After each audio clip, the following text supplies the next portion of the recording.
Tech in Telugu tech news number 1కి స్వాగతం. Date వచ్చేటప్పటికి July 22 అండ్ టైం వచ్చేటప్పటికి ఈవినింగ్ 6 PM అవుతుంది.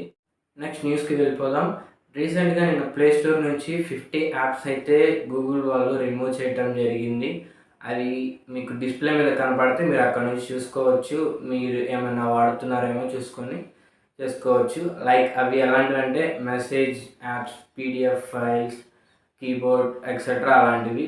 మీరేమన్నా వాడుతున్నారేమో. ఇంకా నెక్స్ట్ న్యూస్లోకి వెళ్తే వాట్సాప్ నుంచి రీసెంట్గా వచ్చిన అప్డేట్ ఏంటంటే మీరు ఎనీ ఆండ్రాయిడ్ టు iOSకి ఈజీగా డేటా అయితే ట్రాన్స్ఫర్ చేసుకోవచ్చు.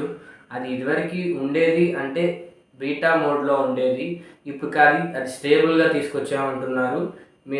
మేము ఒకసారి ఈ స్విచ్చింగ్ అనేది చెక్ చేసాం, కానీ అది అవ్వలేదు. చూద్దాం చెక్ చేసి అనేది. నెక్స్ట్ యాపిల్ వాచ్కి సంబంధించి ఇది మన ప్రాణాలు కాపాడడంలో దిట్ట. మీకు తెలిసిందే. ఇలా ఎందుకు అంటున్నానంటే యాపిల్ వాచ్ అనేది మన స్టైల్ కోసమే కాదు, మన హెల్త్ మానిటర్ చేస్తూ ఉంటుంది. మనకి తెలియకుండానే మన బాడీ అనేది క్రిటికల్ స్టేజ్లో ఉన్నప్పుడు ముందు అదే రెస్పాండ్ అయ్యి మనకు తెలియజేస్తూ ఉంటుంది. So first thanks to Apple device and Apple company. Next ఇంక వివరాల్లోకి వెళ్తే యూఎస్ నుంచి కిమ్ డుర్కీ అనే ఒక మహిళకి తను వాడే యాపిల్ వాచ్లో 3 days నుంచి డేంజర్ అని చూపిస్తుంది. తను నెగ్లెక్ట్ చేసి తన డే టు డే లైఫ్ కొనసాగిస్తూ ఉండేది.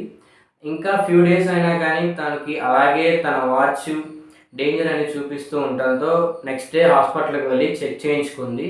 వచ్చిన రిపోర్ట్స్లో ఏం తెలిసిందంటే తనకి హార్ట్కి బ్లడ్ సెల్స్ ఏవైతే వెళ్తాయో అక్కడ ట్యూమర్ వచ్చిందని తన రిపోర్ట్స్లో అయితే తెలిసింది.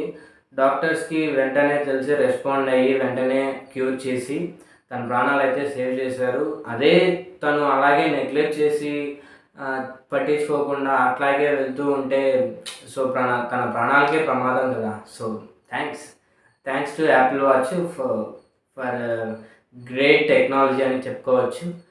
సో ఇది చూసారు కదా ఫ్రెండ్స్, టెక్ న్యూస్ డే 1 అయితే ఇలా కంప్లీట్ అయింది. నెక్స్ట్ లేటెస్ట్ టెక్ న్యూస్తో రేపు కలుసుకుందాం. Thank you. See you. Signing off. Thank you.